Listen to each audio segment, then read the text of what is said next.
Mesdames, Messieurs, un moment de tristesse. Nous sommes au XXIe siècle depuis 11 ans.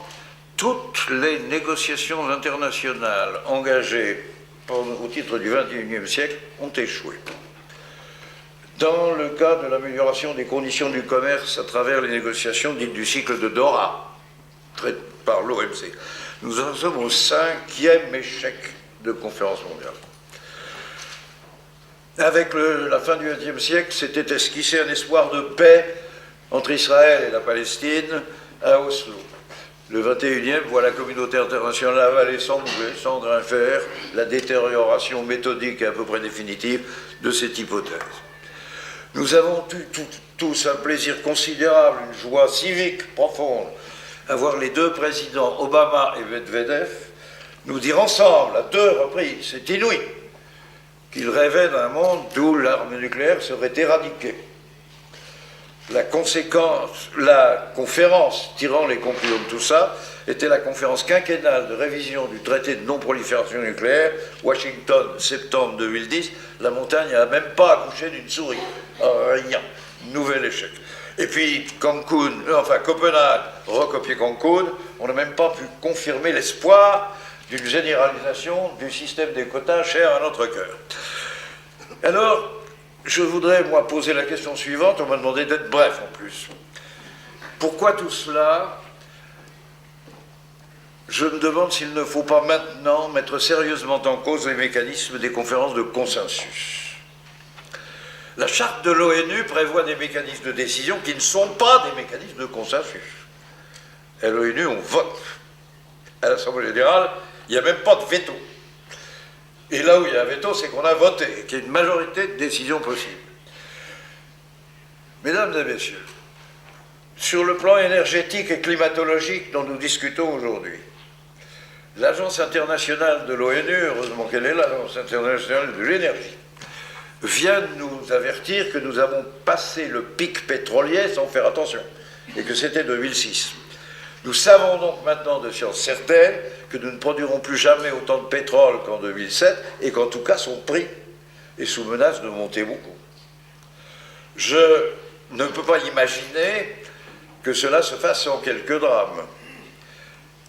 Et dans ces conditions, nos politiques énergétiques sont fragiles. La digestion de l'événement de Fukushima ne nous permet plus probablement de réfléchir calmement au nucléaire. Le mot de nucléaire, à lui seul, évoque à la fois le cancer et la bombe. C'est mauvais pour la sérénité de l'analyse intellectuelle.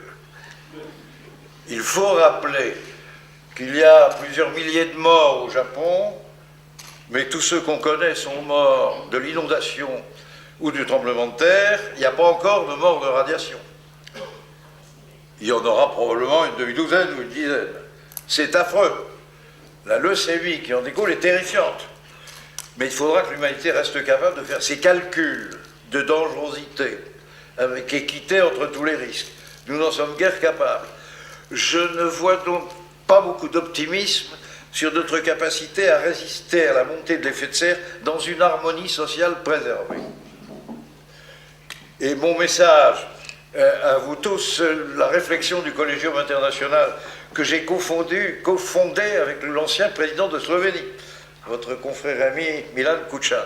Le message du Collegium international, c'est qu'il nous faut chercher maintenant des mécanismes de gouvernance mondiale compatibles avec de la décision et même du désaccord. Pas agréable, je ne sais pas comment on y échappe. Je tiens en tout cas à souligner que l'ONU porte la responsabilité dans la grande opinion mondiale de tous ces échecs. Copenhague rate, c'est encore l'ONU.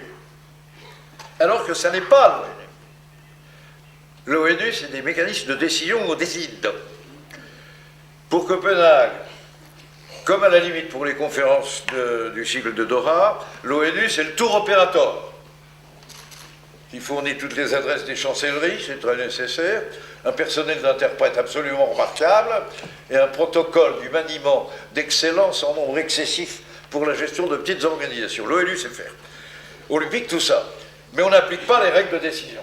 et on fait des conférences de consensus parce que les grandes nations se complaisent à court-circuiter le consensus puisqu'elles peuvent y échapper et bloquer tout. Je tiens ce propos un peu attristé, après 11 ans d'échecs à peu près complets, puisqu'à la limite, l'ami Ducrème dirait que le coup des Carpentras est lui un succès, mais il est de 1997. Et donc c'est vrai que depuis 11 ans, le monde délibérant n'enregistre que des échecs. Il nous faut réfléchir et accepter l'idée que revenir à des mécanismes où on décide et où on s'oppose à quelques intérêts, fut-il ceux d'une grande nation, devient possible. Et pour ce faire, il nous faudra une légitimité. Il est temps de soumettre à l'opinion publique mondiale tout entière et aux chefs de gouvernement l'idée que l'Assemblée générale de l'ONU devrait elle-même voter le constat de notre interdépendance et le constat des responsabilités de chaque gouvernement et de l'Organisation mondiale aux fonctions même de cette interdépendance. C'est après avoir reconnu que l'absolutisme des souverainetés nationales pouvant aller jusqu'à bloquer tout progrès de l'humanité pour préserver un intérêt national quelque part devient inadmissible que l'humanité marchera dans cette direction. Voilà, c'est un message inquiet, mesdames et messieurs. Je n'ai pas de plaisir à le dire. Vous croyez que j'étais content d'avoir discuté le pauvre Ducrème pour le dire ça va moins bien que vous ne croyez, alors qu'il pétait d'enthousiasme, il est un des rares à faire des choses, qu'il faut qu'il continue. Mais il nous en faut beaucoup plus, il nous faut un système de décision. Et monsieur le président de la Slovénie, le temps est venu de chercher les chefs de gouvernement qui, à travers le monde, seront capables de mener le combat pour dire en Assemblée générale des Nations Unies, le temps est venu que nous acceptions des mesures contraignantes qui limitent notre souveraineté.